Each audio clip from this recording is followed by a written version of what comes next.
Я хочу всех приветствовать. Сегодня это третий или четвертый эфир, по-моему, это новая такая программа. Что рассказать о том, как, если так сказать, как это все начиналось? Я примкнул к независимости в плане после того, как провели съезд, после первого съезда. До первого съезда меня не было, но я был до этого в тех митинговых движениях, которые были с 1986 года. По Гудеремесскому заводу, по Народному фронту, по всем этим движениям, которые ни к чему не привели, по правде говоря. И, как сказать, административный ресурс завгаевской власти назначил Бесултанова Хожа Ахмеда на какую-то там должность в Торчермете, и все на этом закончилось. И мы так разошлись, такие сказать, активисты. Но потом прошел первый съезд, и активировалась Войнавская демократическая партия. Вот в ее регистрации, становлении уже начинается, можно сказать, мой второй такой выход в политическую такую историю. Ну, практически что можно сказать? В первую очередь я хочу сказать о тех людях, кто был у истоков в начале. Сегодня преподносится как люди-неудачники, люди, которым больше делать нечего было, кроме как бузить или бунтовать. Это обычная имперская пропаганда и пропаганда их сателлитов, которых они назначили сегодня в оккупанты, вернее, сегодня как своими марионетками. Они были и тогда, они их поднимали и в 90-е годы, и в 91-е годы во время митингов, отъевшиеся, лоснящиеся от жира люди выходили, устраивали митинги, эти директора всякие, выводили своих работников. И был такой, создавали антимитинг. Они с тех пор по сегодняшний день ведут антипропаганду. Но Джохар Дудаев, который, не имея никаких толкачей, пробился в высшие эшелоны воинской элиты Советского Союза, стал генералом, был фактически, как сказать, на самых таких лучших ролях и на самом таком высоком счету у советского руководства. Не как какой-то карьерист, а именно как военный, как воин, как мужчина. Действительно, все о нем отзываются именно так. Залимхан Яндарбиев, еще находясь, будучи студентом, они начали свою антикоммунистическую Mikrofon деятельность. daha iyi ölüyor ya Abu Bakar. مو شتيايز صار شو هاليرين واتسو اطلق ميكروفوني Laka yon كنوبكيون mikrofon أبو بكر. Вот. И Саид Асан Абу Муслимов, как рассказывают его коллеги, Саид Асан учился в МГУ одним из лучших, если не самый лучший. Он мог сдавать экзамены, видимо, только как экстерном, или мог лучше самих преподавателей раскрывать тему. Иса Арсемиков, он был, по-моему, кандидатом наук по физике и математике, преподаватель в университете, исключительной порядочности, мужественный человек. И причем в то время, еще в 90-х годах, когда люди еще особо и не молились, он постоянно, все время, в любое время молился у себя, в учебном заведении, будь то в революционной деятельности, где бы мы ни были, где бы ни находились. Эти люди были идейно подкованные, они были образованные, они были нравственно чистыми, и у них не было стремления что-то себе заработать. Они единственно зарабатывали себе то, что народ им мог дать свое признание. Все, что это и было все весь их заработок. Например, Джохар Дудаев, он вообще был как спартанский мужчина. Если где-то ночевать ему приходилось, если где-то покушать ему приходилось, он просто мог любую еду, простую еду покушать, и все, на этом закончить. И у него дальше продолжалась его работа, его служба, его передвижение и все остальное. Он абсолютно не был прихотливым. Совершенно для себя ничего он не искал. Ни удобств, ни богатств, ни привилегий, ни почетов. Он все время работал, все время был отдан своему народу, как он и говорил. Так же был и Зелимхан, так же были и другие. Вот. Конечно, все, которые вышли, они не могут быть такими же, как впереди идущие лидеры. Но когда идут впереди такие люди, за ними идут те, которые поменьше способностей, но также они себя могут отдавать для своего народа. Всеми владела только одна идея, только одно желание, чтобы наконец-то сегодня, завтра из-за наших стараний что-то изменилось, что-то смогли бы сделать для своего народа, хоть какую-то нишу себе выбить, но чтобы эта ниша была минимум, это была независимость. Поэтому тех людей, которые сегодня пытаются опорочить, вот сегодня получили независимость, о которой Дудаев не мечтал, согласился бы на это, Басхадов, Яндарбиев, нет, не согласились бы. Им давали все, им предлагали все. Ельцин говорил, просто если Дудаев займет место в Совете Федерации, просто иногда туда придет, и этого достаточно. Просто не говорите независимость, мы отдадим все, что угодно. Да, все, что угодно могли отдавать, и то, что сегодняшним дали, и вчерашним дали. Почему? Потому что они в любое время, тот, кто что-то дал, он может и забрать. Они это знали, и мы это знали. Сегодняшние, которые продались, они этого не могут знать по определению, потому что у них образование ниже плинтуса. Они одну книгу не прочитали за всю свою жизнь, и они ничего не знают про историю. Потому что человек, который сидит и говорит, они одной кнопкой могут нажать и сбить 5000 самолетов, которые перелетели границу, это говорит о том, что вообще человек в этом мире не существует мозгами. Они практически вот такие. Такие им и нужны были. Теперь уже им такие нужны. В то время, в 90-х годах, они были готовы отдать все, что угодно, кроме независимости.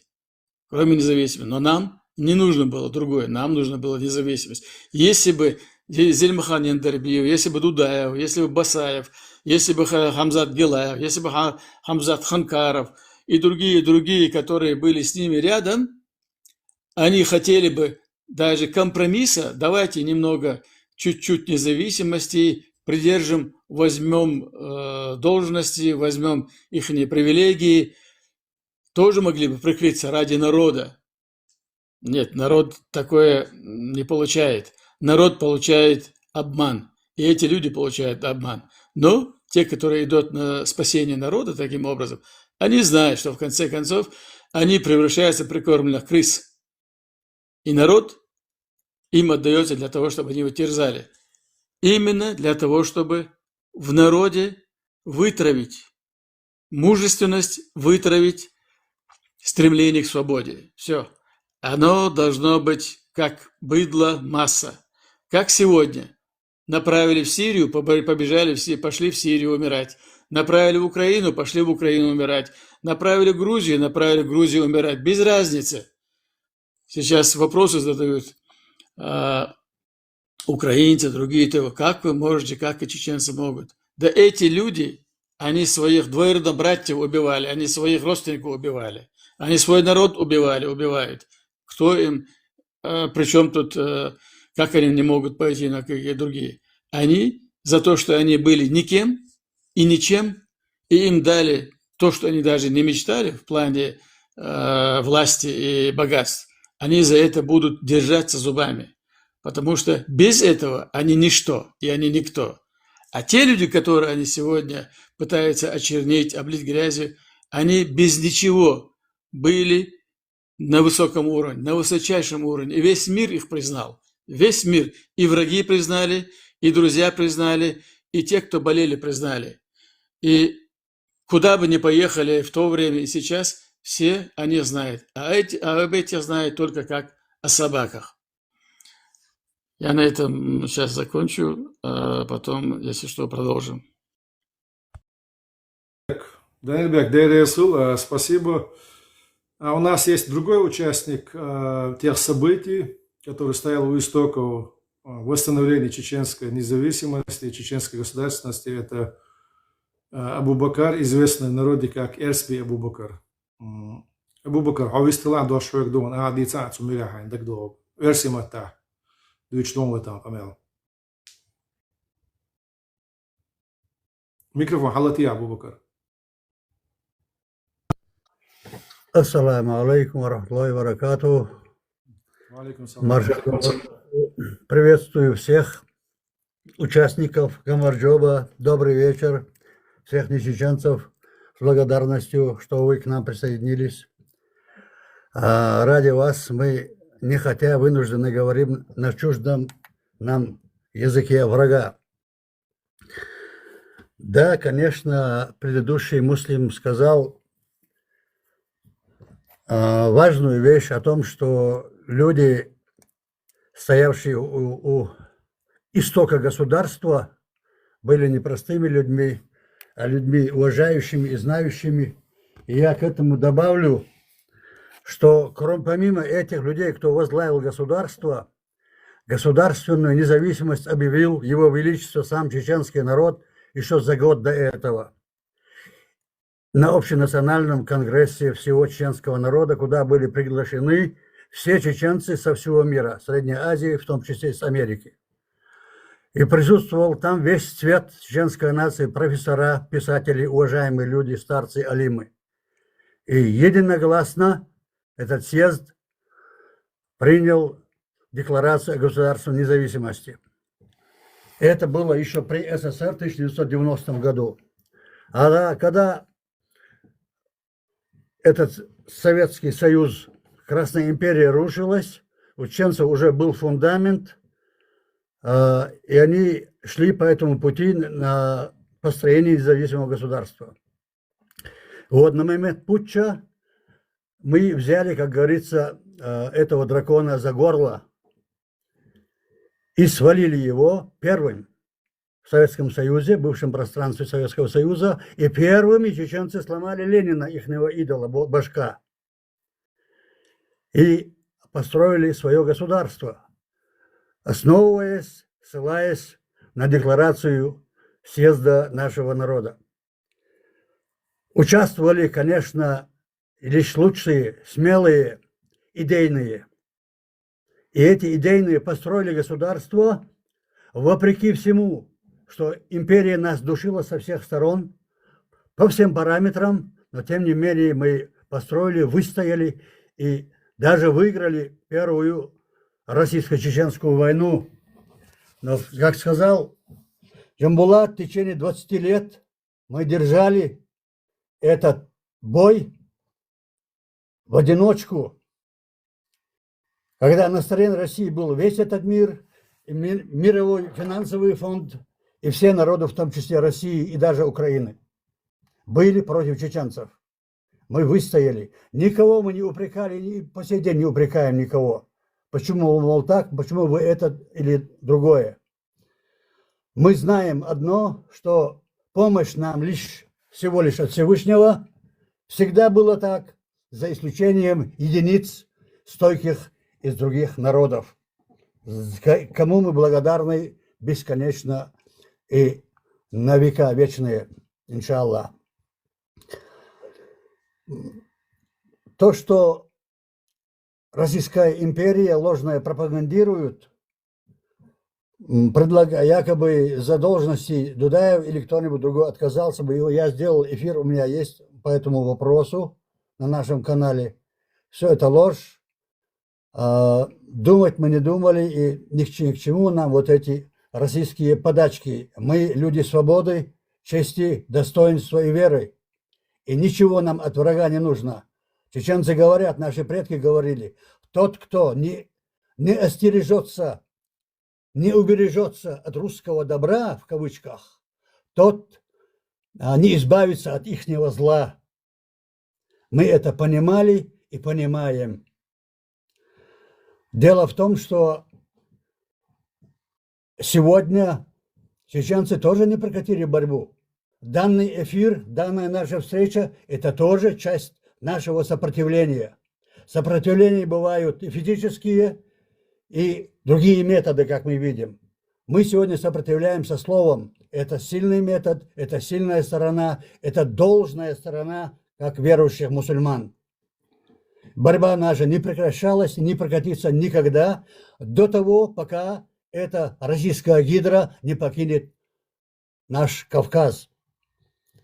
И мы стоим на этом, всегда старались соединить, объединить Кавказ во все века. Множество попыток сделали чеченцы, чтобы объединить Кавказ против этой огромной империи зла.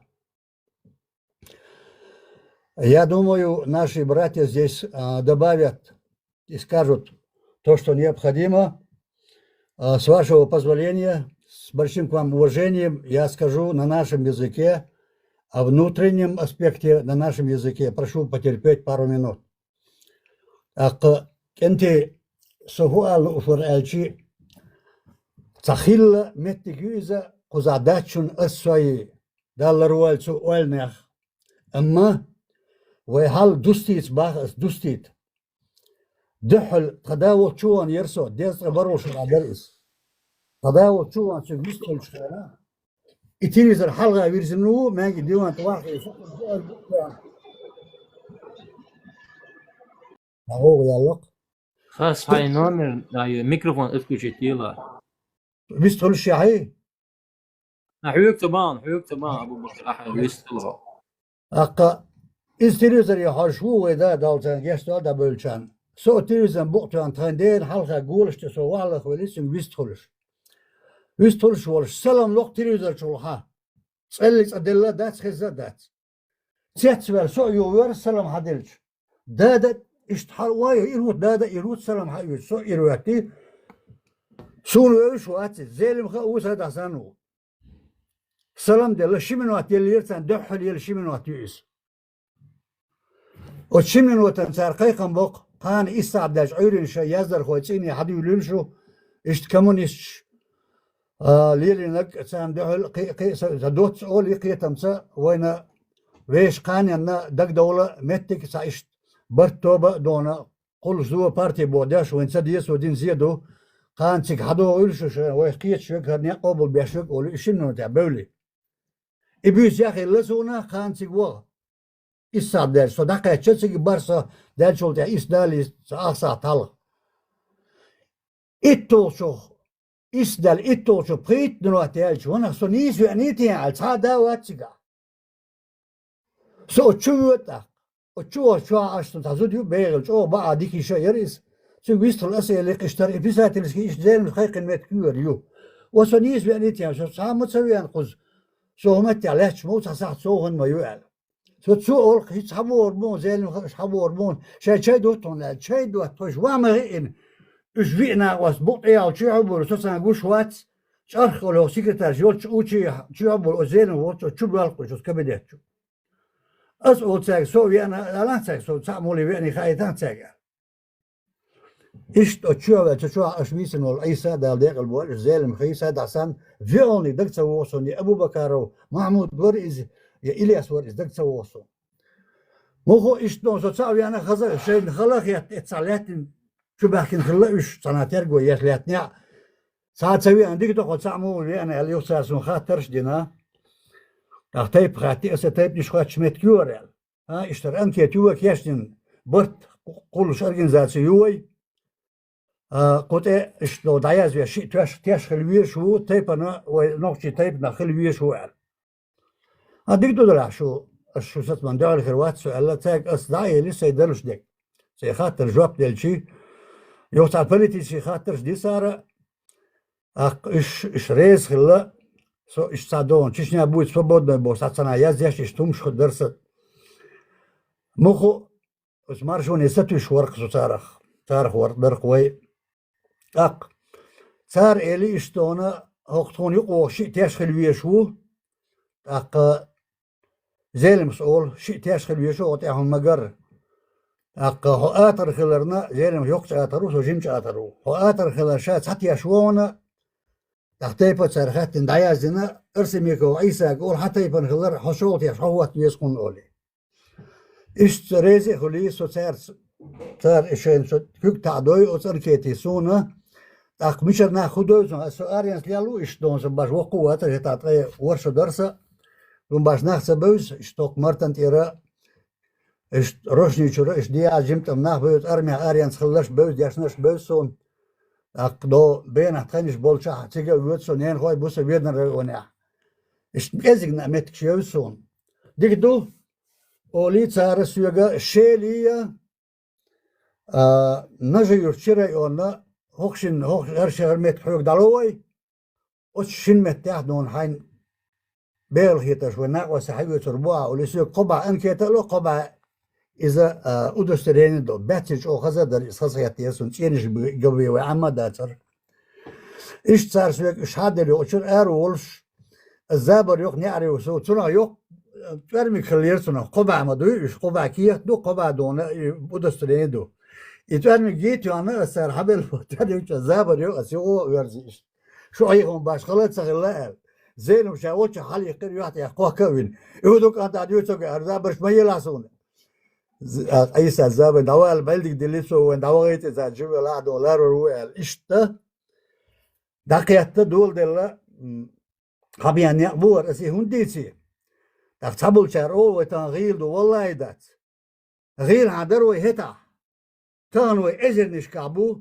مرشو هيوخوش قون خي تسهو دو تيرك انتي بو تقدين دوش بو توي شعبو بقتول مخيتسون وي تقار دولة وين دنيا دوزر متنش دوزر علم حقيتر إش ديوتر دات سوي وهت عليش حولي هايشي وي بازا طول مخيتش دوسو ودوك والغير يشورش داتس ألا يالا غيرتسو الله دال غدوان انتي عبيرت كيو الوي آمين ده رسول أبو بكر خز أمال دي هو شوح комментарий язу чар хору царх президент ват хак варбах ич онис бин царх خادم بويزا اشت حق الشك انتي برشة اخت اسقدع هو دعوش جو غدوش قيناح بود الارسمه تعول خاطر داش вопрос и Абу Бакру и к Данильбеку. Мы слышали часто и в те времена, и сейчас это можно услышать, как повторяет более молодое поколение, что тогда народ не собирался провозглашать независимость, просто был недоволен тем, что народ был в свое время выслан в Среднюю Азию и Казахстан и вышел как бы на площади выразить этот протест, а какие-то там авантюристы-проходимцы воспользовались этой ситуацией, и этот безумный какой-то там, да, в кавычках, народ, который не ведает, что с ним творят, повел вот по пути независимости, как будто он на первом же повороте, когда узнал бы, что его ведут не туда, не смог бы скинуть, если бы эти люди были бы, эти герои были бы, если бы они были бы авантюристами, проходимцами, что они скинули бы на первом же повороте. Вот по поводу этого, кто из вас что хочет рассказать, потому что тема, мне кажется, важна для раскрытия. Таким образом, сегодня вводят в заблуждение подрастающее поколение, что это был какой-то казус, что это была какая-то ошибка, а не было выверенным столетиями, да, историческим опытом и народной волей, когда мы провозглашали свою независимость. Такой вопрос, кто первый возьмется ответить. Может, второй ответить потом, после первого. Абу Бакр, по-моему, ты старше меня, может, ты ответишь? Или даже, я не знаю, может, я старше тебя. Как ты хочешь. Муслим, скажи, я, если нужно, если скажут, я добавлю. Хорошо тогда. Ну, на этот счет 80-е, конец 80-х годов, начало 90-х годов, практически это был такой период, когда более-менее люди как-то могли зарабатывать что-то по тем меркам. Машины приобретали, там, дома строили. Ну, немного вздохнули, так сказать. Это моя молодость. И наши родители намного тяжелее жили. И поэтому здесь неуместно сказать, что люди пришли просто попротестовать о чем-то, а потом их свернули. Если бы это было бы так, как сказал Джамбулат, людей бы 2 дня не можно было бы там удержать.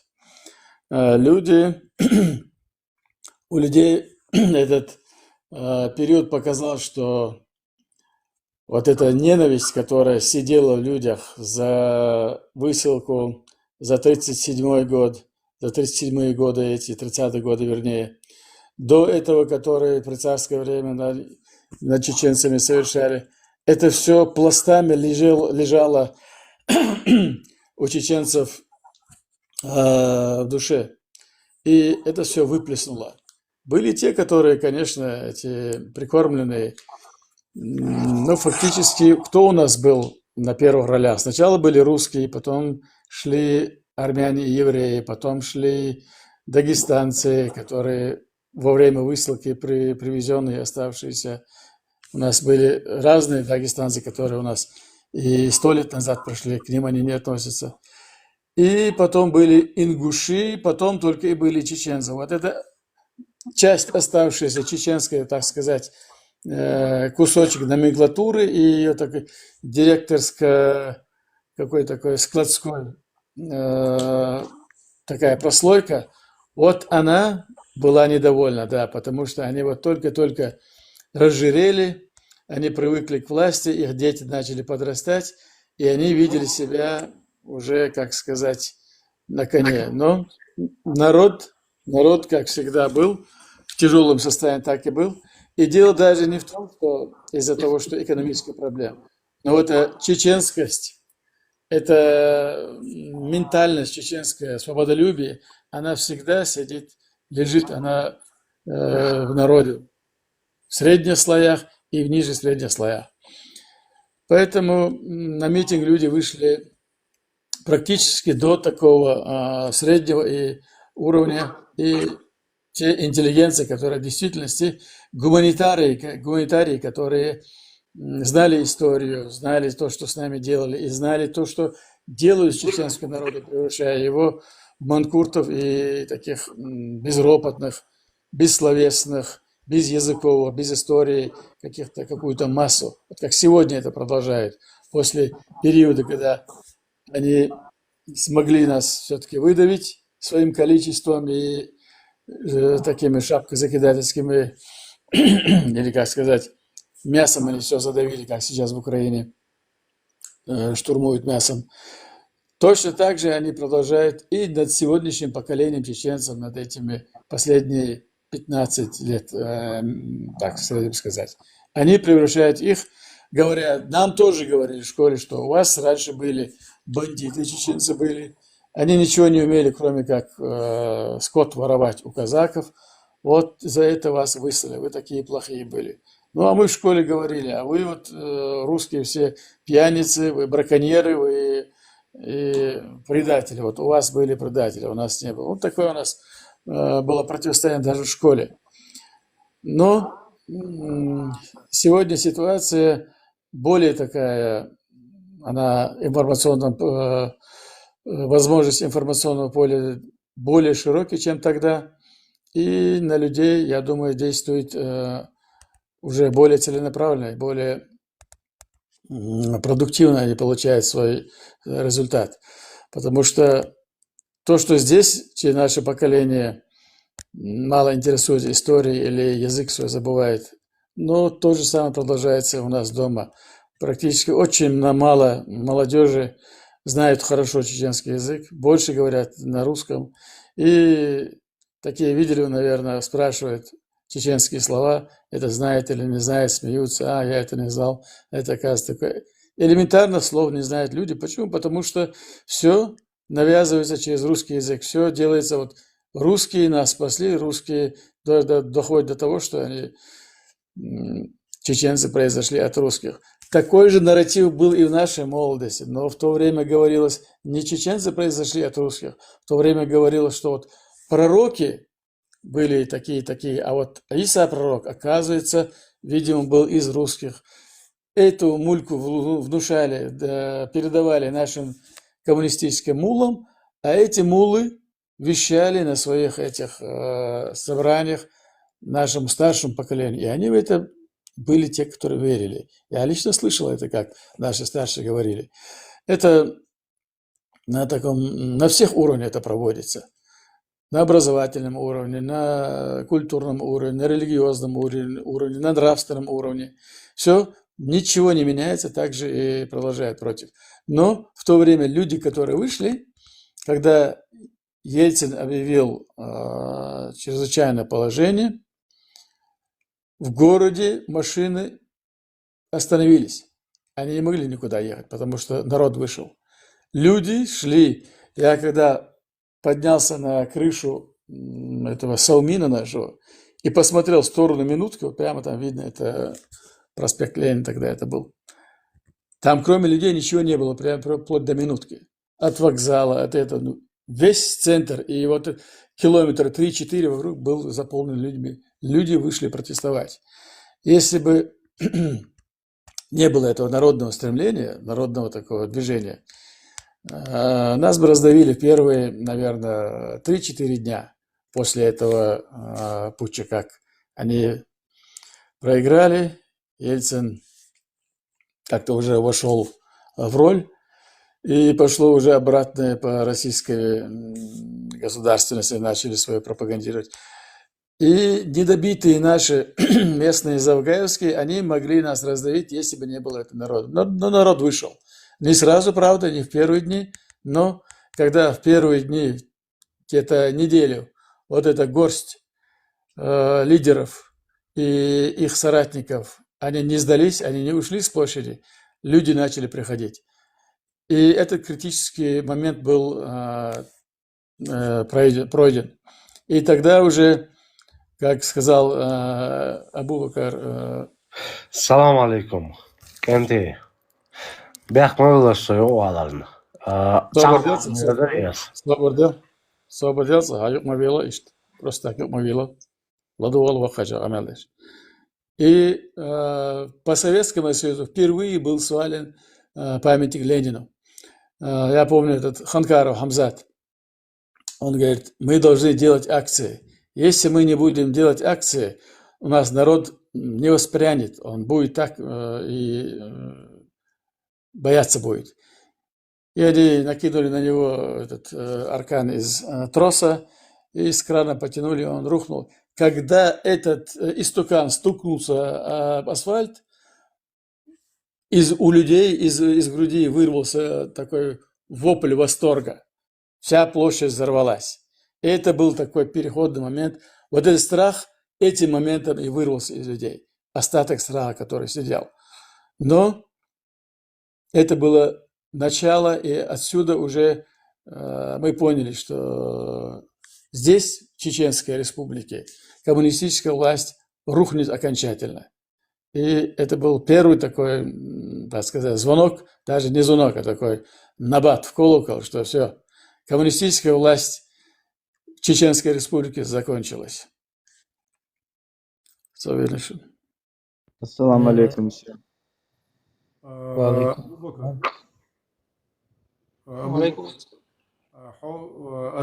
اجتماعي الغدو هوش غيل شوات تدر وقي جميع عش هوش غيل قوات تين در داخل شو يعني حاشة ما ينس أروي الماتسون صار وده فيها خاطر جعوش صار أروي مش أبو بكر راح يسح Хизер у нас, Хизер, мы сейчас как бы идем по теме, говорит, вчера, кажется, тоже здесь ты был, я вижу... Нет, вчера не было. Не было, это... Я не заходил к вам. Это флаг, по-моему, Лезгинистана, да? Лезгинский флаг. Да, это флаг лезгинского народа. Потому что вчера тоже был брат лезгинец, поэтому я подумал, что это ты вчера был у нас в гостях. Не. У нас... Если дадите слово, поговорю. Если сейчас вы разговариваете, я могу микрофон закрыть. Сейчас хотел бы уточнить. Да, если он тебе даст слово, можешь успеть. Если нет, то подожди немножко. У нас как бы один вопрос был, на который должны ответить оба наших сегодняшних гостя. Хорошо, уважаемый. Если слово дадите, скажете, я микрофон открою. Да, немножко подожди, дадим, конечно. Абубакар, выстрелом. Я хотел добавить один момент, как очевидец, как сказал Муслим, сваливание памятника этому истукану Ленину. И что его надо свалить, я тоже присутствовал, о котором сказал он, Хамзат это говорил, да вообще это не впервые от него это было, мы давно говорили об этом, надо его убрать. Но Хамзат тут поднял эту тему, но мы сразу оттуда вышли, никому ничего не сказав. Ни председателю исполкома, никому ничего не сказав, пошли сами. Пригнали, сначала ЗИЛ пригнали 131, он не осилил. Потом пригнали здоровенный кразовский КАМАЗ, как его называли, драконом называли его, не помню. На него зацепили, и когда его за шею, и он ее вытянул, знаете, он как бы взлетел наверх, сломался он в ногах, это памятник бронзовый был. В ногах сломался, вверх взлетел он, и прямо головой ударился. Я говорю, это знамение. Головой ударился, и башка разлетела, вот этот черепок верхний, а лицо осталось. И вот из этого, это был чугун, толстый был чугун, сантиметров 3-4, вот так толстый был чугун, здоровый, это памятник. И всю эту ночь люди долбили молотками, куски от него как бы для истории отрывали. Даун. Митинг стоял несколько месяцев, беспрерывно. Мы там жили, человек 500 мы там жили, ночью люди уезжали днем, ночью приезжали, днем уезжали, вечером, утром приезжали, а мы человек 500 там оставались. Вот эти 500 около человек, мы сегодня как родные братья, мы спали кто где как, на скамейках, где угодно. И на захваченных зданиях, вот в коридорах, вот так ночевали мы, потому что сталкивались с милицией, мы воздвигали баррикады. И у нас было что? У кого обрез спрятанный, у кого кинжал, у кого нож, у кого... И нам достались черенки, там ребята на КамАЗе привезли, лопатные черенки. И вот как дубинки они у нас были. И вот до утра вот этот был звон, мы это там сидим, ночуем, да, вот эти около 500 человек, дежурная как бы часть, дежурная, как-то активная часть была. В основном ровесники мы были. А когда утром уже народ пришел, митинг, когда начался в ночь, и я как-то заметил, вот этого звона нет, что стучали всю ночь. Думаю, что там? И пошел я туда, напротив президентского и парламента, вот у нас стоял митинг, помним, да, Площадь Свободы. И там метров 200 я перешел улицу и смотрю, тишина. Ну, в общем, этот памятник вот этот лежит, и вокруг него около сотни людей. И все они русские. Все русские были. И я тихо подхожу и плачу у них. Вот плакали они, рыдали они. И я думаю, вот теперь надо вам, коммунягам, дать маху. А у меня вид тогда некрасивый, с черенком, с кинжалом на боку. Я выскочил на этот памятник и ногой ударил я об этот памятник. Я говорю, слушайте вы, имперские рабы, видите, где ваш вождь, где ваш идол? Все, ваша малина здесь закончилась. Кто хочет свободы, будете жить. Кто не хочет, кто устроил траур по Ленину, дорога широкая и, пожалуйста, куда вам угодно, вот здесь вам места нет. Кто плачет по этому трауру? Ну-ка быстро все по рабочим местам, они на работу все собрались. И они вот так вот разошлись. Это были моменты всплеска духа, всплеска свободы. Это были сильные моменты. И действительно, вот этот памятник, как его свали, он дал огромный эффект. И на второй день, как никогда народ собрался, и митинг был здоровенный, так и он продолжал с тех пор. В общем, я это хотел добавить. Абубакар, очень время было... добавление, да, к ситуации, которая, дает нам картинку, да, тех дней, когда стоял митинг на центральном площади. И самое мне понравилось, что как эти бедные люди плакали над памятником Ленина. Они не знали, что Да. он за этого где-то, ну, может быть, почти более чем за полвека до этого. Для них он еще, видать, был жив, этот человек. Он же лежит давно в мавзолее. Самое интересное, знаете, что даже сейчас лет 7-8 назад, когда массово в Украине начали сваливать эти истуканы, эти памятники, по этим памятникам тоже также плакали эти русские. Интересные люди. Данильбек, ты хотел что-то добавить? Да, я просто вспоминаю это, я говорю, это вот эти первые дни, потом уже когда разворачивались события, теперь вспоминаешь, думаешь, это в твоей жизни были самые такие значимые дни и недели на пике в то время. Ну да, Ты уже это чувствуешь, запоминается. вот наконец-то пришло то время, когда ты от души можешь швырнуть их всех в землю. Да, это такие моменты не Veji, забываются. عندما شوي ما قال رقيقا دنيل بيحكوا داخ أبو بكر داخ خارج خاطرش داشا وبيلقى لحقن التيم إيه أبسودي تجوي تسوت إير دوي هونا تسوت يم التيرا خاطرش لك دوي داخ صونا هينز أشم إدي ترق تشيو جنيل بامت نكا داخ إيه خنكارو حمزة دوي هونا ويقديس تشخليز بوهرا أتون إيه تعقمل داش ناخ خلبيز أن تعديس تش بريمات يشغل ناخ خلبيز أشم إيه حمزة تحقع أزناخ أنا الله دال ديق الول أجيم حال هو ديق الخلا ديل دخ بوشان ويزات سويز أز تنخلا تجيم أوزج إمو وانا هور داق تنجر دال دول ديونل إهما تحقع شو ويستقلش أو بقى خيتر أز داق ووزر خيقدر وين.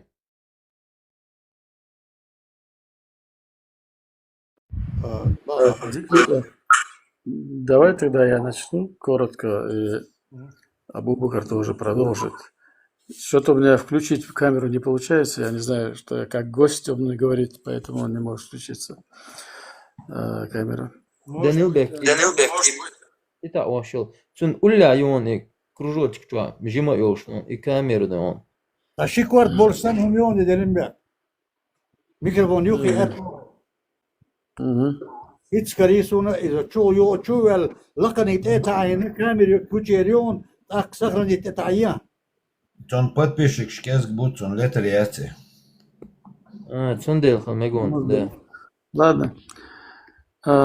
Насчет Хамзата я скажу. Мы в 89-м году, 89-й год это был, по-моему, или 90-й год, это не 90-й год это был. Мы создали военно-патриотический союз «Мансур». Председателем был Удугу Маулади, заместителем его был Ханкара Хамзат, я был вторым заместителем по спортподготовке. И мы набрали, нас было где-то человек 30 было молодежи.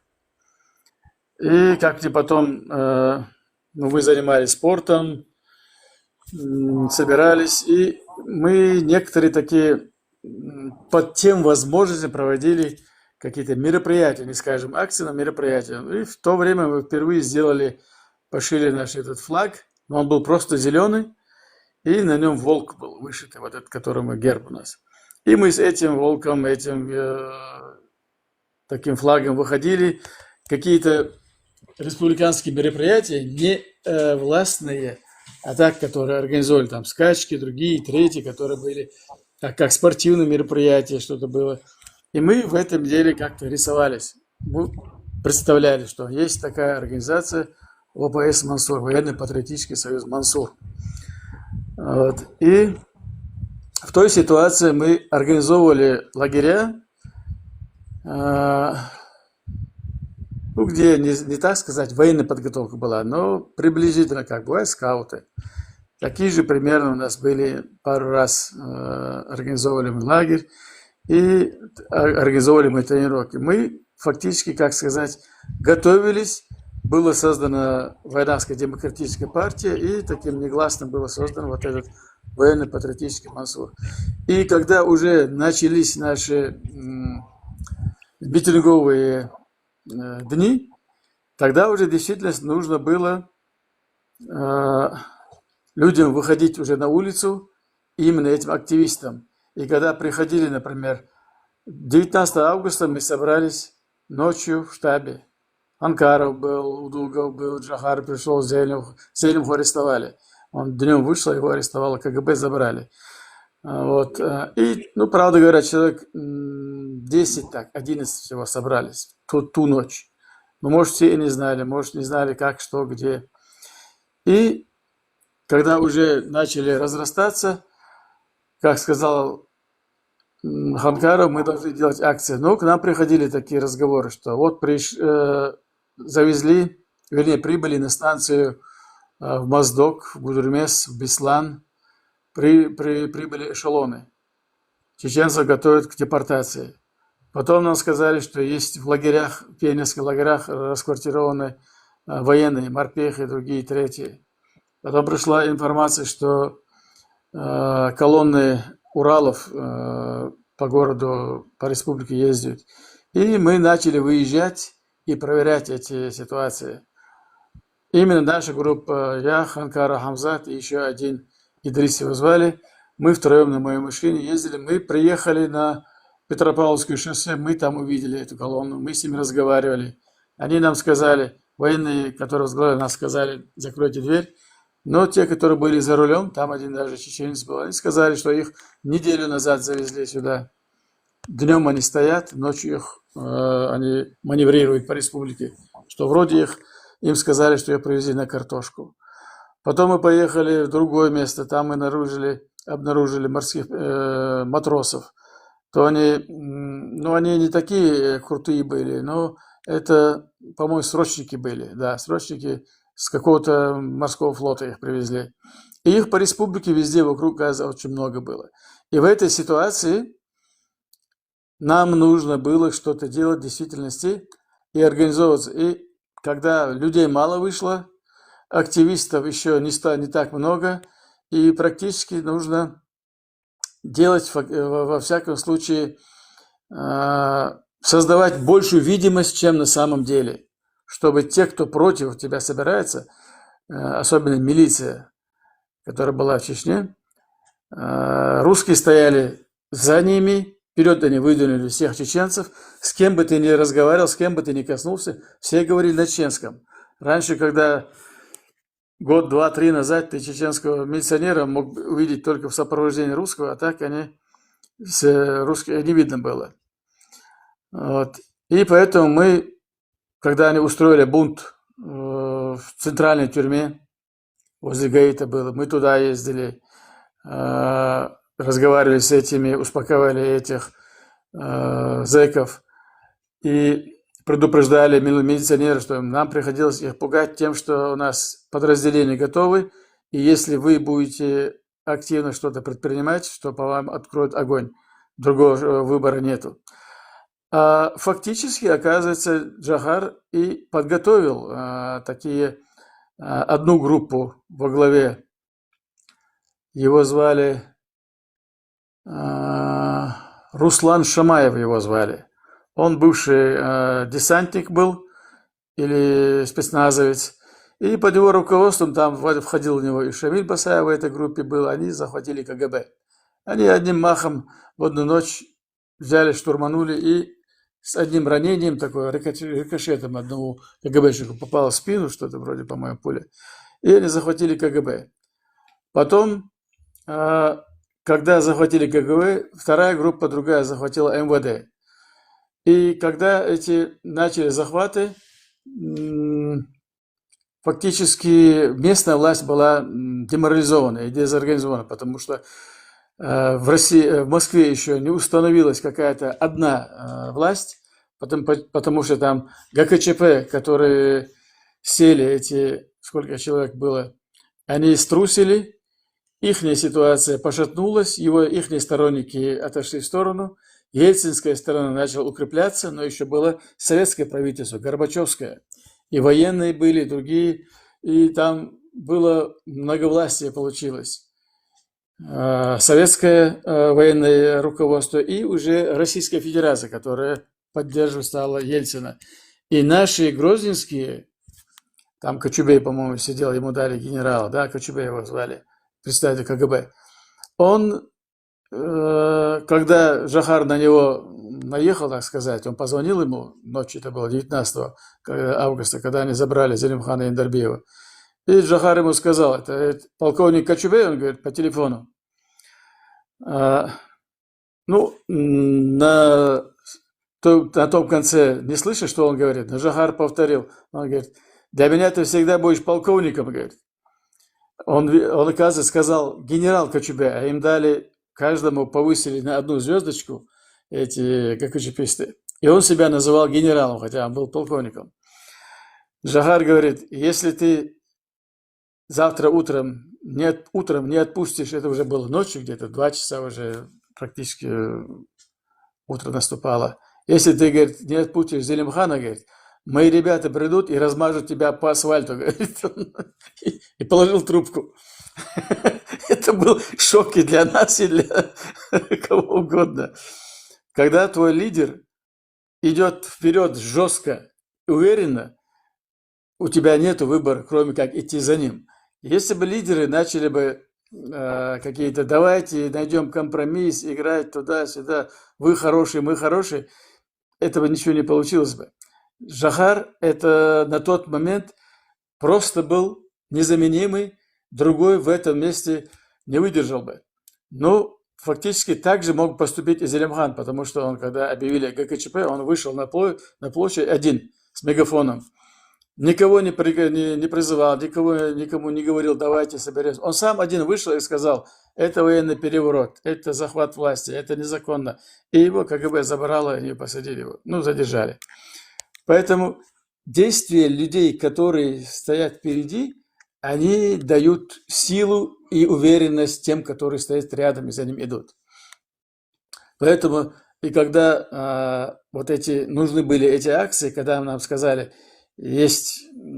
собирается в Заводском районе милиция, и там офицерский состав, корпус, офицерский состав совещаний сегодня делать, чтобы нападение сделать и разогнать митинг. И нас направили туда, нас несколько человек было, Хамзат, мы так поехали. И мы, как Жохар себя вел с этим Кочубеем, исходя из этого, мы тоже продолжали вести не от того, что мы какие-то были способные или смелые, но смелость Жохара нас как-то окутала, и под этим влиянием, когда мы с ними разговаривали, они отступили. Они, видимо, собирались что-то делать, но они сказали, нет, мы не собираемся, нам сказали, что вы будете нападать туда-сюда, мы на вас не нападем, но если вы нападете, то вас встретят еще до того, как вы отсюда выйдете. В таком ракурсе у нас был разговор. И вот эта решительность, Хамзат был высоким ростом, он такой внушительный был, и голос у него сильный был. Они труханули, конкретно труханули.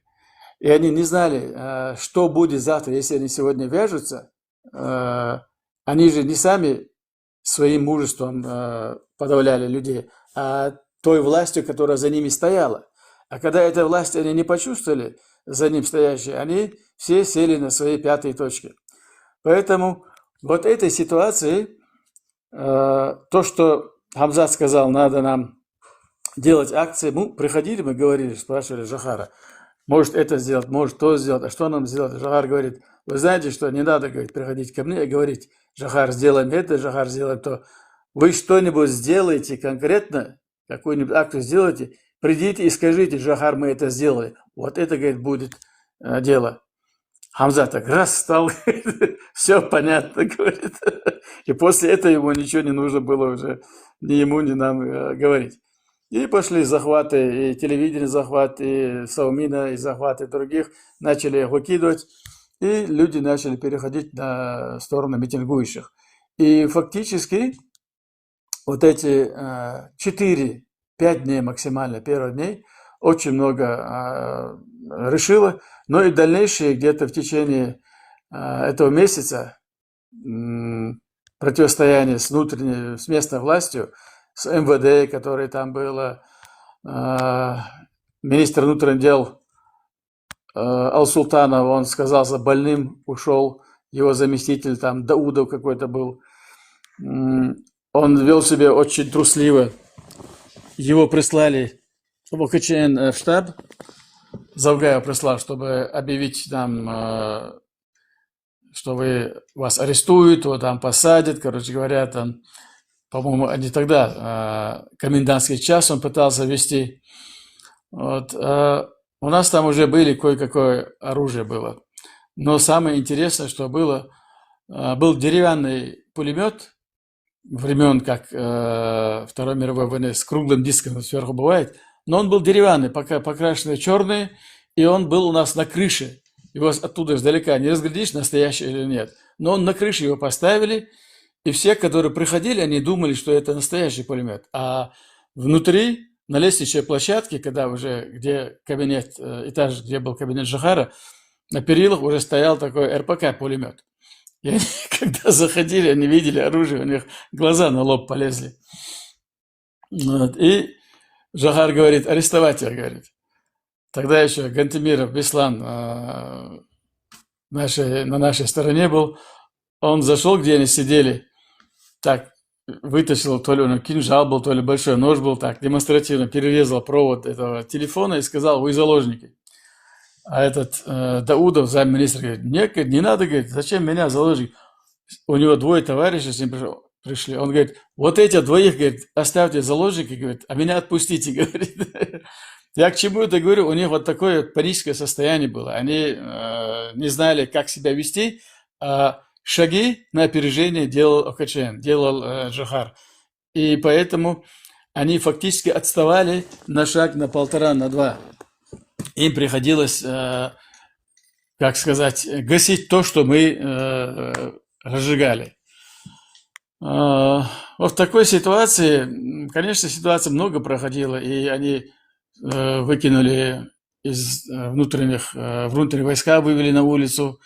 Потом даже люди, которые не были там на митинге, они машины подкидывали под их БТРы, под Уралы, которые были солдаты, окружили их.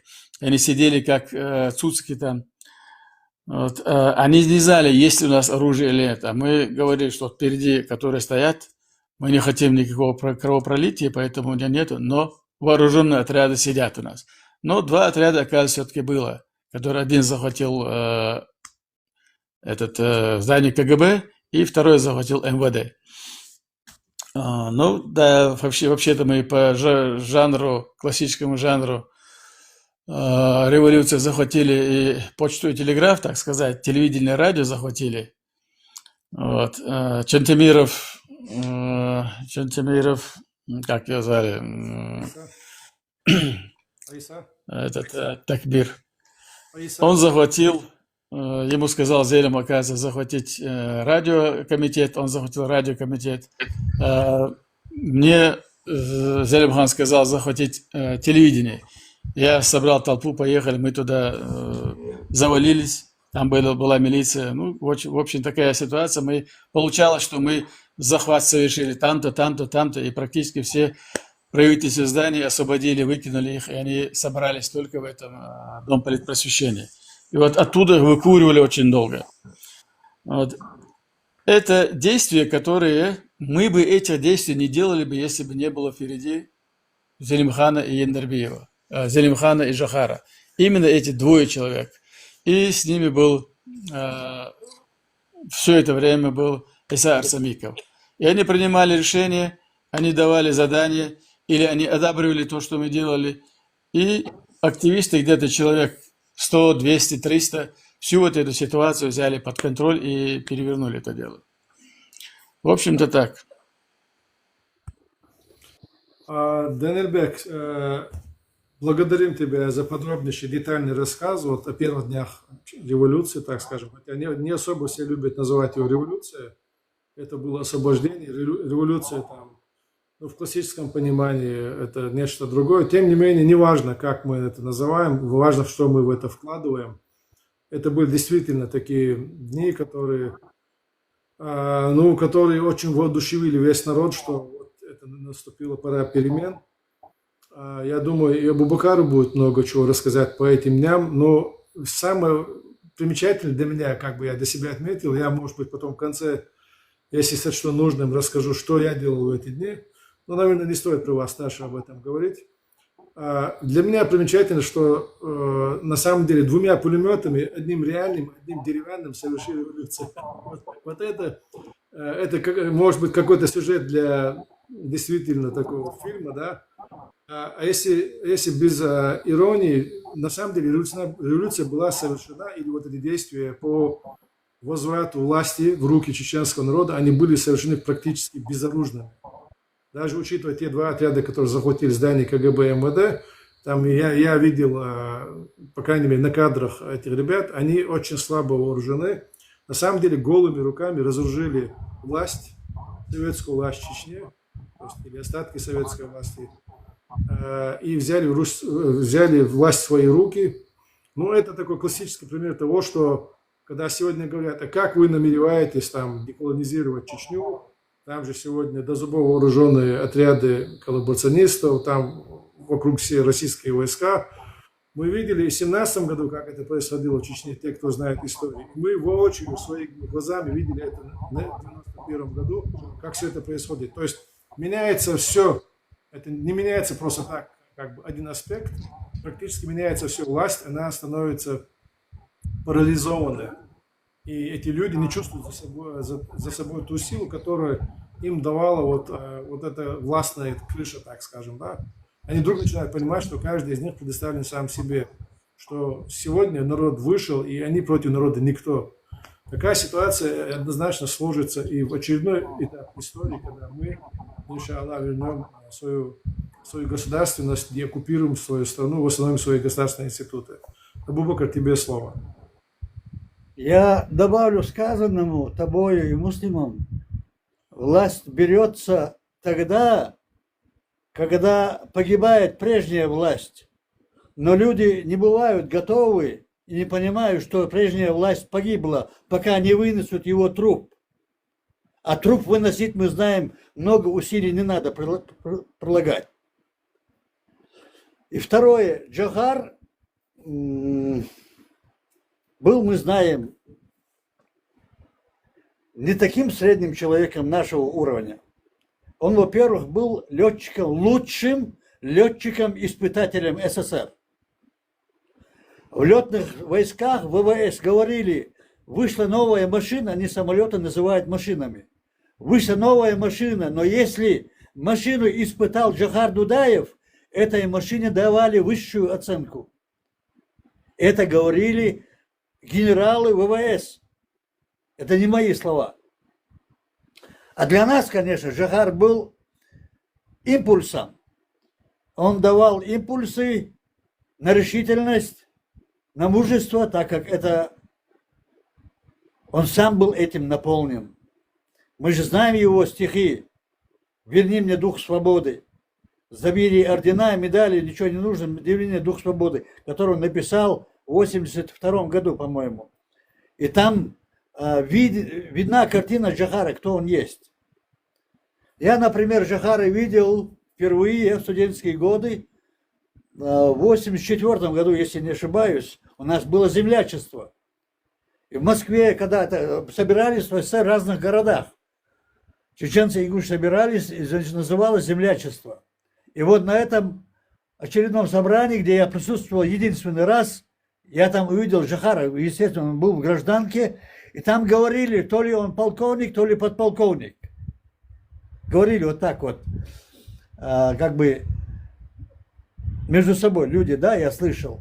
Но Джохар там выступил, говорил то же самое, что мы видели, как он говорил, будучи президентом. То же самое он говорил тогда. Я еще подумал, какой смелый, импульсный человек. Мы, студенты, мы пошли туда 7. И только 2 из нас поняли Джохара и поддержали его. Другие как бы дали заднюю. Наши ребята были. Вот один Лем, он сейчас, не буду говорить, он сейчас журналистом работает. Лем, он живой, который поддержали, мы с ним вдвоем тогда, Джохара. И на съезд он был приглашен в качестве гостя, даже не был делегатом. И вот мы видим выступление Джохара, мы видим, я поздравляю, как После объявления независимости от декларации Джахар выступает, и видео есть его выступление в интернете. Он поздравляет себя и чеченский народ. Объявлять просто, но надо отстаивать, нужны усилия, вот это его выступление. И вот после этого надо припомнить и дать людям знать один важный момент, о котором почему-то, к сожалению, не говорится. Но, может, я об этом скажу, люди возьмут эту такую значимый поступок Джахара Дудаева. После избрания Джахара Дудаева был спорный вопрос председателем, и на него возложили, съезд был приурочен, чеченский съезд был приурочен, который прошел в течение 3 дней, пленум или съезд, не знаю, я у коммунистов намечался 28 это ноября 90-го года, у них намечался вот этот съезд или пленум, а мы приурочили его на 3 дня перед этим ихним съездом нашего Верховного Совета. И вот эту декларацию Окачаев возложил на Джахара Дудаева прийти туда, на Верховный Совет, и зачитать там, чтобы они подтвердили, Верховный Совет, чтобы подтвердил волю чеченского народа на чеченской земле.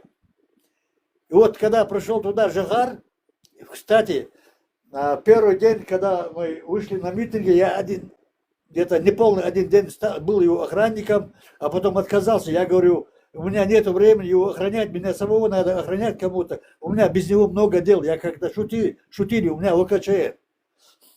То есть Джахар туда пришел, и многие депутаты не хотели его туда пускать. Но это не зависело от их желания. Джахар зашел и сказал, уберите оккупационный флаг. Я не имею права выступать под этим флагом. Я лидер народа, который объявил о государственной независимости чеченского народа. Под этим флагом я выступать не имею права. Уберите этот флаг, и я вам зачитаю декларацию народа. Те не убрали, Джахар отдал эту бумагу и вышел. Я был ошеломлен, просто я даже думать не понимал, что нельзя выступать уже с этого дня под этим флагом российским. Вот какие импульсы он давал. Как сказал Муслим, покажите делами, а не спрашивайте у меня.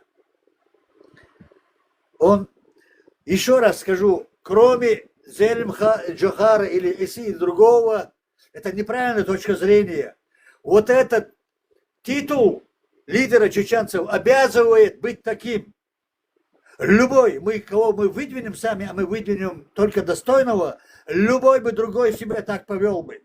Потому что это уже стадия, высшая стадия, где он должен вести себя не по видению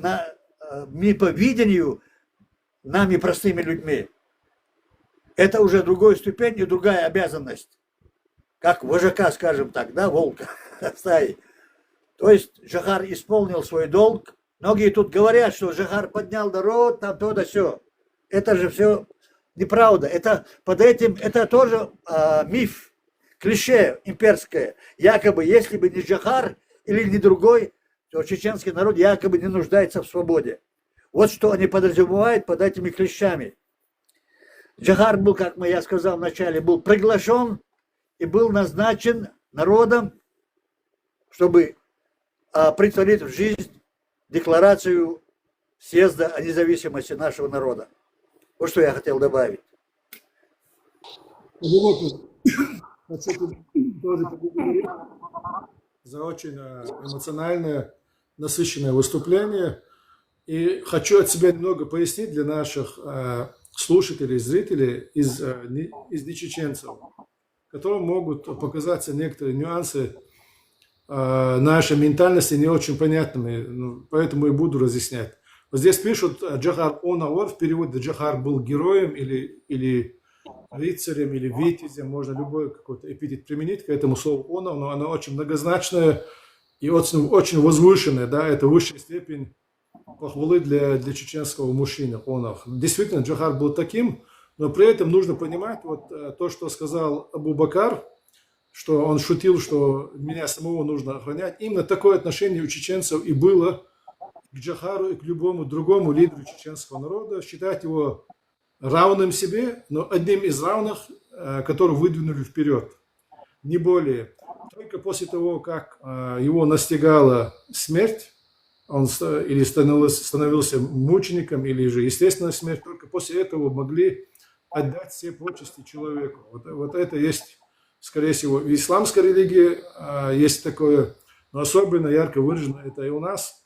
А при жизни не сам лидер, который хотел бы себя выставить превалирующим над другими, над кем-либо, не был бы уважаем за лидера чеченского народа, не сами люди не выказывали, для них было зазорно выказывать чрезмерную почтительность к лидеру, хотя они внутри его уважали однозначно, шли за ним.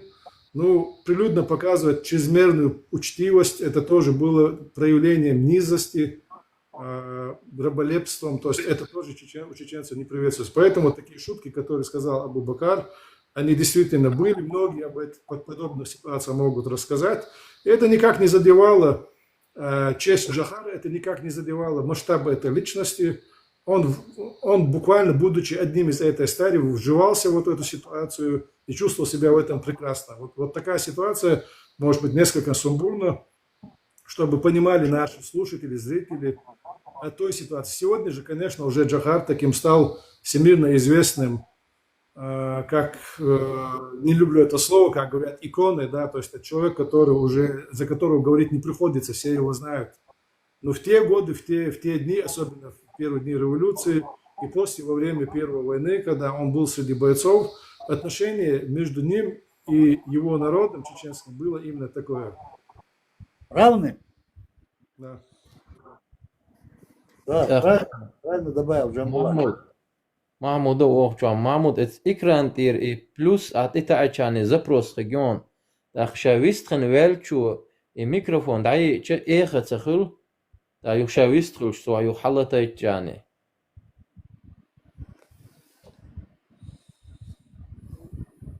Абу Бакр, хавистру, что на итая микрофон, хавистру велчу, да и эхо хруен, да халхаз.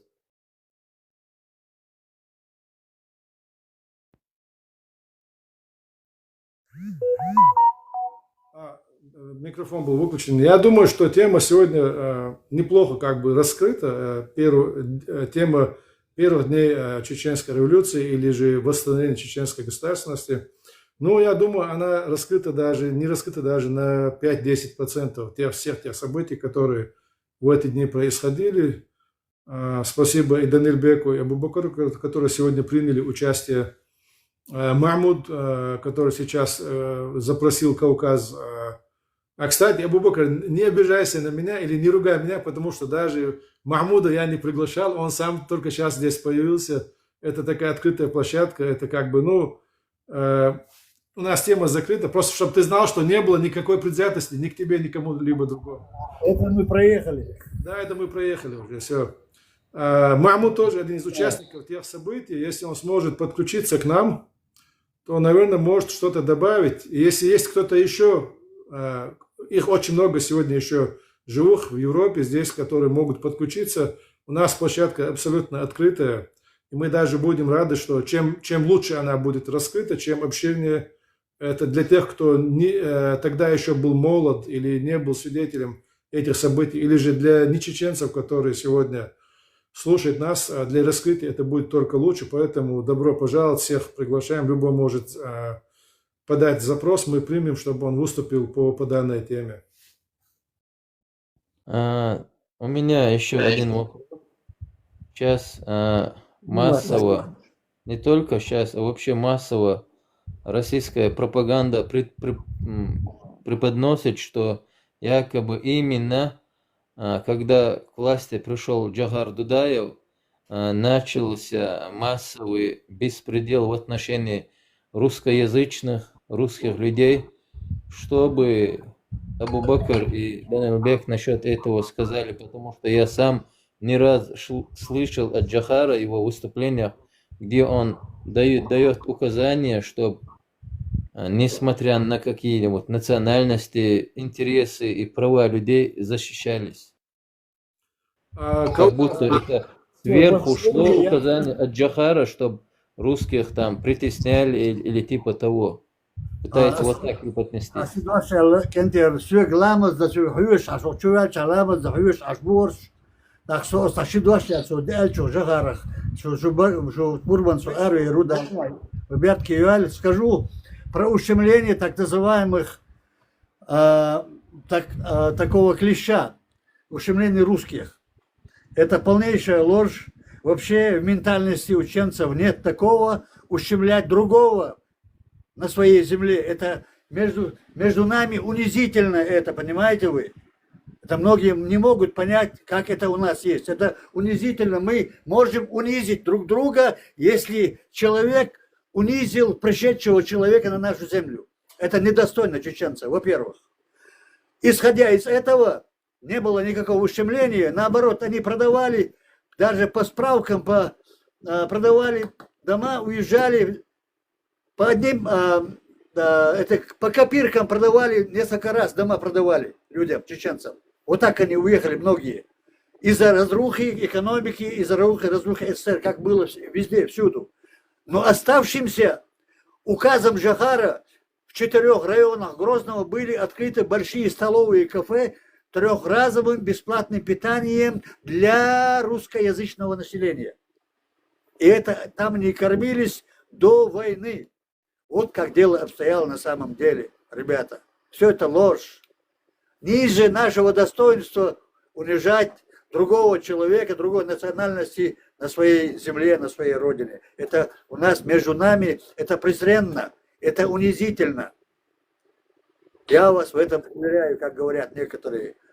Вот я Адикиоз, я попрошаюсь с вами, пусть нам поможет Аллах в будущем освободить Кавказ, да и все закабаленные народы этой империи зла. Марш Айльшу, вассаламу алейкум, ва рахматуллахи ва баракату. Амин. Дайрия сила Бубакара, юхшула чуошил, وأردش نحكي إخام بور بو حكي واتشع وزبرس بنحتيريون واتش خصية Да, ешь подойл, хочу виден ватсо, лар мазат энис микрофон мичаются уж вялиса жим цану мантехи иса цаншин аус. Адиквел да, ты Abubakar. Jumbo tiqan har diklilo saga as hor efir khuna har priglashin haywatrun har yule la yalla quchu sabshin shudikdu. Кенти, юкца амду собюсен бола хулсо тос аурсо. Собюсена итта цайтос адалас бола хулсо. Сюрин вёди дуй. Ишт со меткияла, со сей ла баца чуе рушун меткияца низкие тарху бол. Даграс. Алейкум ассалам ва баракатух. В общем, я хотел бы дополнить к тому, что сказал Абу-Бакар, наш уважаемый Абу-Бакар. Действительно, вот этот миф о том, что притесняли русских, но он не имеет под собой никакого основания. Поясню, почему вот были открыты вот эти места общепита, да, для русскоязычного населения, потому что после того, как развалился Советский Союз, бедственное положение было по всему постсоветскому пространству, в том числе и Чечне, экономически бедственное состояние. Но чеченцы, будучи такой сплоченной нацией, в которой есть еще клановая система и родственники даже очень отдаленные поддерживают друг друга, чеченцы были более социально защищены в моменты, переходные периоды, да, истории. Русское население, русскоязычное население как раз-таки было социально менее защищено, и поэтому для них были открыты вот такие точки общепита. При этом часто вот в российской пропаганде звучала как бы тема о том, что русских лишали ихнего жилища. Это тоже абсолютная ложь, потому что я могу привести даже на моей памяти одного человека десятки случаев, когда после массового русское население с Грозного уехало только после, или во время, или после Первой войны, когда российская же авиация разбомбила город, убила огромное количество мирного населения, в основном русскоязычного, в центре города, и в поселках только по окраинам жили чеченцы.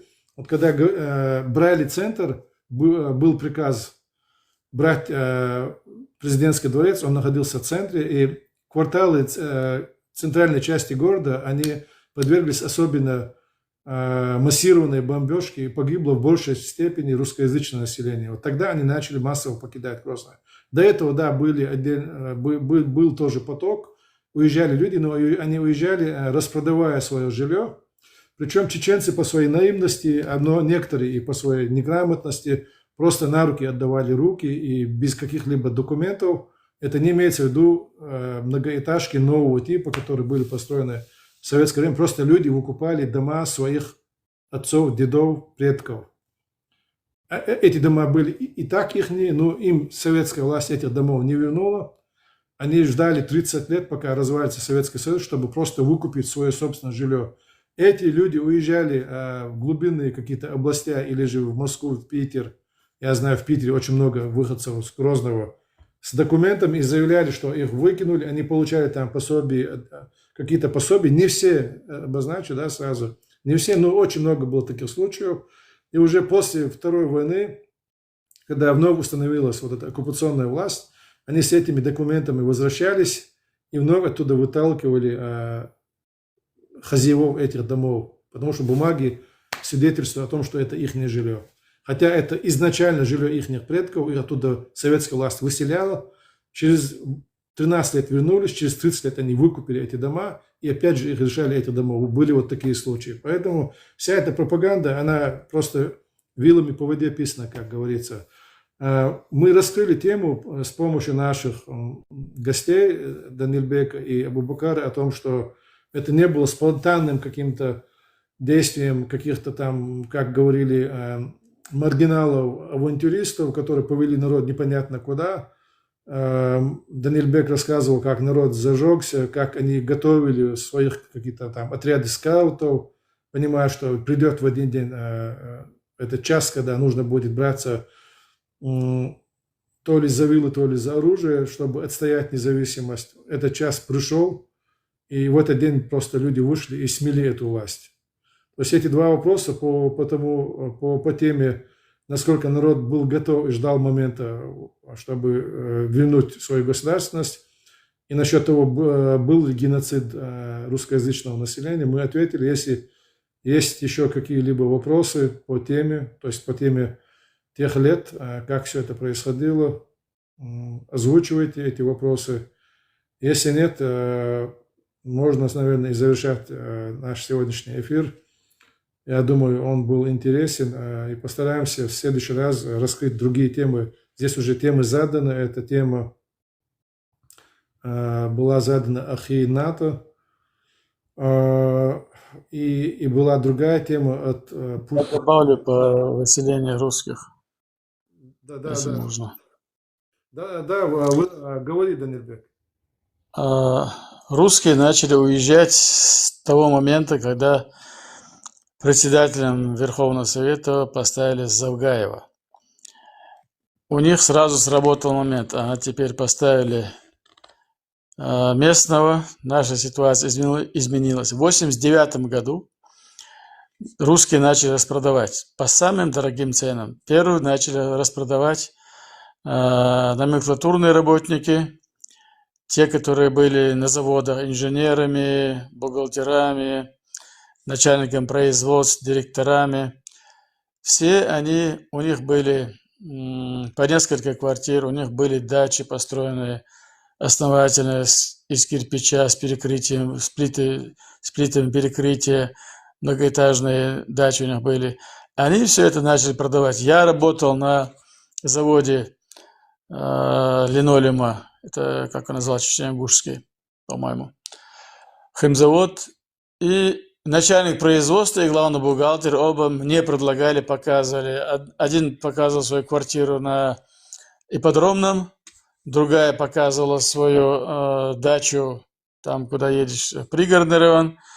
У них все продавалось, они продавали. Они уезжали в то время, когда стал Завгаев, потому что они уже поняли, теперь их просто привилегированная жизнь теперь меняется, потому что перестройка, частные компании, кооперативы, местным кое-какая доля чуть повышенной власти, и они в то время начали уезжать. и вся их верхушка уехала тогда. 89-90 год, это было полностью, они уехали. Город Грозный был, в основном жители русские были, 450-тысячный город был. Там не было даже 50 тысяч чеченцев. И тот, который были, считал, черта Грозного, это окраины, поселок Бечурина, Старая Сунжа, там 30-й участок и дальше. Но вся многоэтажка, вся центральная часть, основная часть жили русские. Если бы Джохар Дудаев ущемлял бы русских, то он бы не отдал бы все квартиры без выкупа, без ничего в собственность тем, кто жил в этих квартирах. Все квартиры, которые они оплачивали 30-40 лет, у них были государственными. Когда стала чеченская власть, Джохар Дудаев бесплатно отдал тем, которые пытались их выкупить. В основном в квартирах жили русские. И это их неблагодарность, черная благодарность, которой они ответили. Потому что от русских нельзя никогда ждать ничего, кроме подлости, кроме двурушничества и воровства.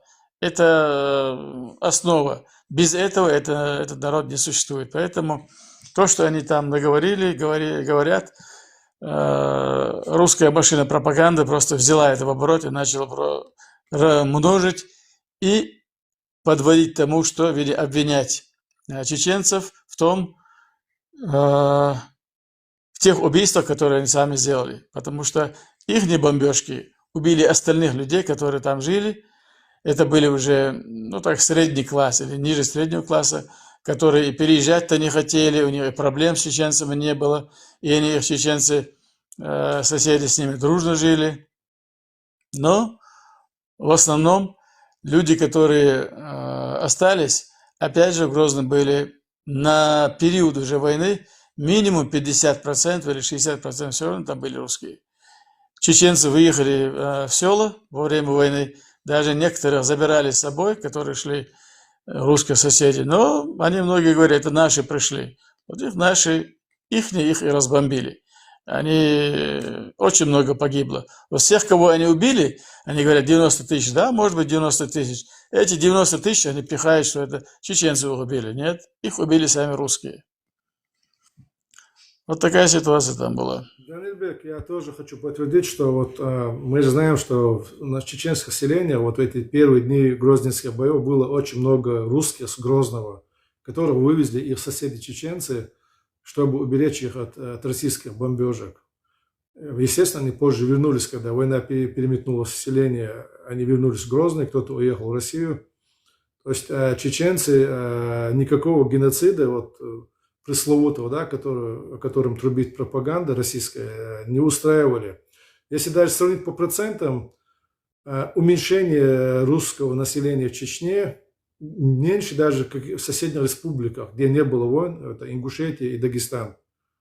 На тот период имеется в виду. Да, конечно, дальше уже позже, когда ситуация и война, и послевоенная ситуация, когда в республике практически был голод, не было работы, тогда уже, да, массово начали покидать. Потом, тем более, во время Второй войны, когда эта война стала очень жестокой. Но если сравнить до начала Первой войны, до 1994 года, по всему бывшему Советскому Союзу русскоязычное население уезжало из бывших союзных республик, покидало где-то автономные республики. То есть в Чечне этот процент, он был наименьший относительно других республик. И только война изменила эту ситуацию. Вот от этого факта никуда не денешься, как говорится. Что еще хотелось отметить? На самом деле русскоязычное население, эта пропаганда, то, что мы не имели тогда тех возможностей, которые сегодня, такую же пропаганду мы слышали относительно украинцев, что они нацисты, что они бендеровцы, что они там не дают русским или русскоязычным в Украине житья. Но благодаря тому, что украинцы это все-таки достаточно значимая нация, у них свое государство, у них есть возможности, они смогли дать отпор вот этой пропаганде. У них была такая физическая возможность, материальная возможность, и воля была к этому. Воля была и у чеченцев, но возможностей никаких материальных, физических не было. И за нами вот этот ярлык, он как бы закрепился, и по сей день вот периодически это всплывает, об этом говорят, но это абсолютная ложь. Вот что хотелось бы сказать. Ассаламу алейкум ва рахматуллахи ва баракату. Бойс Хэмасэр. И я чуть добавил бы насчет русских. Были времена 2001, 2002, 2003, когда строили военные части. И как раз я устроился на работу рядом с Троицкой, Слепцовской, строили военную часть. И я даже был в Шали, Борзой мы не успели. И в Волгограде как раз, в Волгоград тоже поехали, мы в летное училище ехал, где учился. Я знаю, я видел тогда 1000 русских, которые жили в Чечне и где были расселены по Ставрополю, там, по разным местам. И когда они выпивали, друг друга ругались, говорили, что свои же русские их притесняют, что якобы они приезжие из Чечни. И обзывают свои же чеченские русские. Вот такие у них споры всегда были и есть, и сейчас. Они, наоборот, своих же притесняют, своих же приезжих. За брата я тебя как поддержу. Не то, что называют чеченскими русскими, а даже чеченцами называют прямо, да, откровенно Да? В наши дни те русские, которые приехали с Украины, они их называют хохлами. Да. И Якобы борются за русских в Украине, но эти же русские, которые приехали с Украины в Россию, они их видеть не могут, ненавидят. ситуация в деталях, если так рассматривать, была разная. Были те, кто с гармошкой встречали приход российских войск, и потом же вот эту толпу пьяных, я не знаю, артистов, да, с гармошками, с балалайками, из пулеметов, из танков расстреливали. Были такие случаи, много очевидцев. Были случаи, когда вот под бомбежками, покалеченные русские, у кого-то ноги перебиты, руки перебиты. Их спасали соседи, чеченцы, потому что чеченцы с сел приезжали за своими родственниками, забирали их и также помогали вот этим раненым русскоязычным, которые были в городе. Были случаи, то, что Абу-Бакр рассказал, плакали над памятником Ленина, но были те русские, которые очень уважали чеченский народ, его традиции, и говорили, что уже когда они оказались в областях российских, что, много видео даже есть и сегодня в ленте, да, в Ютубе вы можете найти. Я не буду как бы своими словами повторяться, но очень уважительные отзывы, отношения к чеченцам, к чеченской культуре, чеченской нации, вообще к самой чеченской земле. Там помню, один старик рассказывал, Чечня – это благодатная земля, сунь палку в землю, и дерево вырастает. Вот такие вот его слова я помню. И я даже заметил, когда грозненские русские на российских каналах, новостных каналах, когда они выступали, говорили о ситуации в Чечне, у них даже акцент был чеченский. То есть, как чеченцы говорят с акцентом на русском языке, с таким же акцентом сами русские разговаривали на своем родном языке. Вот такие вещи. Наверное, подобные явления есть везде. Это, как говорится, типологические связи, они от них никуда не деться. Выходцы, русские выходцы, скажем, с Украины могут быть с какими-то там украинскими уже характерными чертами, с Казахстана с казахскими чертами. Вот у нас в Чечне была такая же ситуация. И просто я хочу опровергнуть, что это абсолютная чушь, неправда, то, что говорят, что был геноцид русских в Чечне.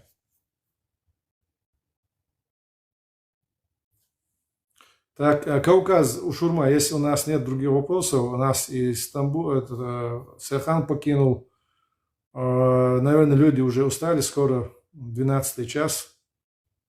Можем завершать или же есть еще какой-то важный вопрос, который мы не раскрыли? Скорее всего, есть. Я даже сейчас мог бы на скидку накидать несколько, но я думаю, люди устали, уже нас слушать больше не будут. Давайте в следующий раз, если тема важна, мы можем раскрыть ее дальше.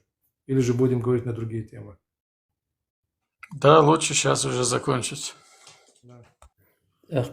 ثاني خاطر ده صح دن البهكن دير خيل الوقدر شيخان يوش ويتلارن بين واوينا وخطر جواب دلرنا شو خزق خيتي دام الله إيش جنب الله تعافير مسوزيا إيش تورش باركري سأتيسوي تاخينز هند أخشوا حويست خل شوي ناخن خوجة دوت يخل أبو بكر نل بيك أخ محمود دن أبيس نتلك دوه شو مو والبيس أخ يوش شيخات تلقوه وده ديريس خلون دن بيك آمين دنيل بيك دير يسو رئيس مصر نخل عوان أبو بكر من الله رئيس كل شيء. خصوم شديتي أتخيل دين وشالات أشونا المدري روتين دو كوكاز أشورما شوشنا دير يسو نعطي عبارت كيل دикни аошату гил. Масери Адика Йов, всем, кто нас слушал, нашим зрителям, слушателям, всем спасибо. И до следующих встреч. Ассаламу алейкум ва рахматуллахи ва баракатуху. Алейкум ассалам. Алейкум ассалам ва рахматуллахи ва баракатуху.